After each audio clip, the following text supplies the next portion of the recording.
que é o teste de Thomas.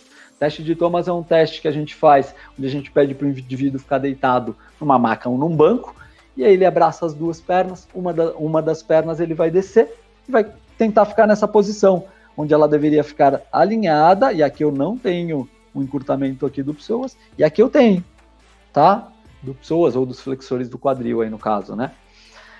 Boa! Então essa é uma avaliação muito legal para identificar encurtamento nessa região, ou que eu imagine que tenha, né? Então eu vou lá e vou ter certeza se tem ou não tem.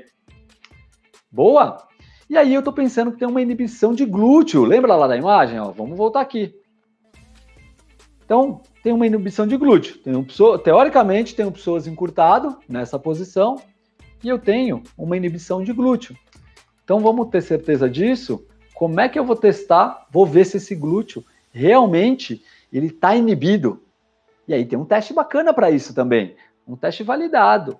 Olha só, elevação pélvica unipodal, ou a ponte, tá? Então você sobe na ponte com os dois pés mesmo e tira um dos pés, tentando manter a pelve totalmente estável. E aí a gente vai ter que observar aonde que ele está sentindo. E olha só essa sacada que legal, tá? Já vou fazer uma sacadinha aqui para você identificar isso de forma fácil. Primeiro que ele tem que estar com uma pelve neutra e tem que estar com a coluna neutra nessa posição, tá?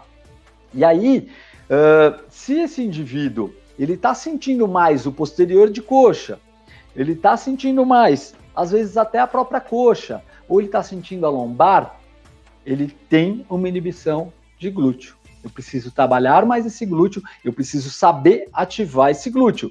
E aí a gente vai falar em prescrição disso, né? Porque a gente está falando aqui só da avaliação, certo? Mas eu já identifiquei o glúteo dele, que ele está inibido. Então, se ele sentiu o posterior de coxa, eu posso pedir para ele colocar o pezinho dele mais à frente, ele fazer força, na verdade, para o pé e para frente, e aí esse movimento vai aliviar a tensão ali na cadeia posterior, no posterior de coxa dele, e eu vou ver essa ativação de glúteo como é que tá. Se ele não estabilizou a pelve e desceu, se ele tá com dor na lombar, é um problema ali também. Certo? Então, gente, vamos falar agora dos eretores da coluna, tá? Então, quando eu falo aqui dos eretores da coluna, a gente está dizendo que essa coluna ela poderia ter uma rigidez, certo? Então, preciso testar. Será que ela está em rigidez? Será que ele tem mobilidade suficiente nessa região? E aí eu faço um teste. Eu ponho ele para fazer essa posição. E é imóvel. Não movimenta a coluna dele, ou quase não movimenta a coluna lombar dela, né? A Dona Maria. Então, a Dona Maria quase não movimenta a coluna lombar. Opa, eu já vi que ali não está legal. Provavelmente eu estou precisando trabalhar a mobilidade dessa coluna da Dona Maria. Então, já é uma coisa que a gente vai anotar, vai considerar no programa de treinamento dela. Legal?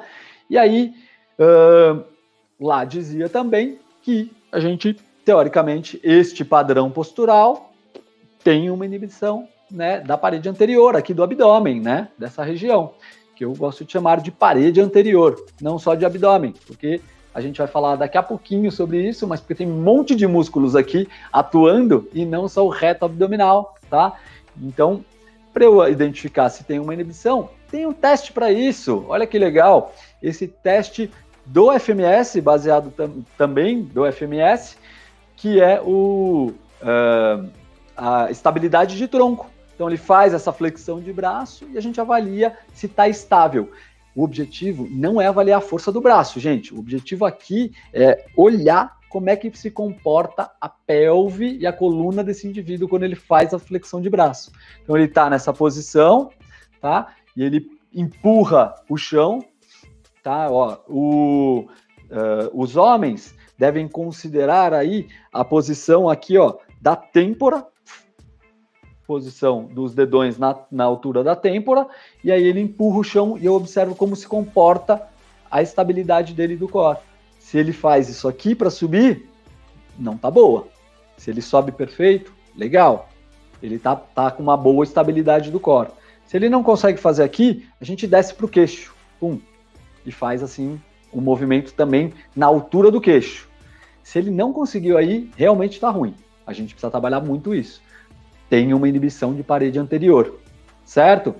Para mulheres, começa em queixo, depois a altura da axila, certo?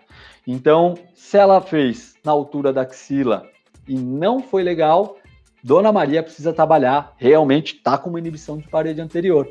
Então, eu estou avaliando, estou tendo certeza de tudo isso que eu estou pensando. Eu estou dando um parâmetro aqui.